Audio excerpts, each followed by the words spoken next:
Hello guys, welcome to Piu blogs. তোমরা সবাই কেমন আছো? আশা করি খুব ভালো আছো। আমিও খুব ভালো আছি। আজকে বানাবো হচ্ছে ডিমের হালুয়া। দেখো 8টা মতো ডিম নিয়ে নিয়েছি। ডিমটাকে চারটে চারটে করে আমি দুবারে ফেটিয়ে নিয়েছি মিক্সিতে। ফেটিয়ে নেওয়ার অল্প অল্প করে নিলে কি হয়, জিনিসটা ভালো হয়। এরপর বাটিতে ঢেলে নিয়েছি। দেখো কড়াই বসিয়ে দিয়েছি, কড়াইয়ের মধ্যে ঘি দিয়ে দিয়েছি। ঘি দেওয়ার পরে ডিমের মিশ্রণটা ঢেলে দেবো। ডিমের মিশ্রণটা দেওয়ার পরে কিন্তু কন্টিনিউ আমি দুবার নেড়েছি। নাড়ার পরে কিন্তু দুধটা অ্যাড করেছি। দুধটা অ্যাড করার পরেও কিন্তু কন্টিনিউ নাড়তে থাকবা, না নাড়লে কিন্তু একদমই এই জিনিসটা ভালো হয় না, আর প্রচণ্ড পরিমাণে নাড়তে হয়। এর আগেও আমি এই রেসিপিটা বানিয়েছি, কিন্তু তোমাদের সঙ্গে আমি এই ফার্স্ট টাইম শেয়ার করলাম। কে কেমনভাবে বানাও ডিমের হালুয়া অবশ্যই আমাকে একটু জানাবে কমেন্ট করে। দেখো এরপরে দেখো ছানা কাটা হয়ে এসছে।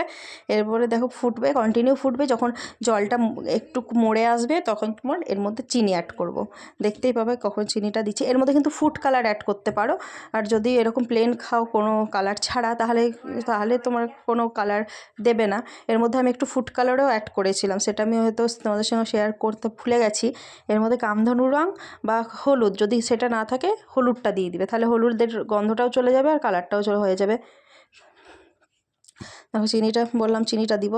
চিনিটা দেওয়ার পরে এবারও কন্টিনিউ নাড়তে থাকতে হবে।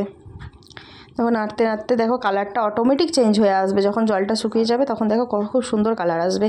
এর মধ্যে আমি 2টো এলাচ আর তেজপাতা অ্যাড করবো। দেখো 2টো এলাচ দিয়ে দিয়েছি থেতো করে, আর দিয়ে দেবো হচ্ছে তেজপাতা। তোমরা যদি এলাচ বা তেজপাতা কেউ না খাও তাহলে সেটা না দিলেও হবে। দেখো এরকম হবে, পুরো এরকম ঝরঝরে হয়ে আসবে। যদি রেসিপিটা ভালো লাগে অবশ্যই লাইক কমেন্ট শেয়ার করবে, আর আমার চ্যানেলটাকে অবশ্যই সাবস্ক্রাইব করে রাখবে। এডিট করতে এসে আমারই এখনও লোভ লাগছে দেখে, জিনিসটা সত্যি খুব টেস্ট হয়েছিল।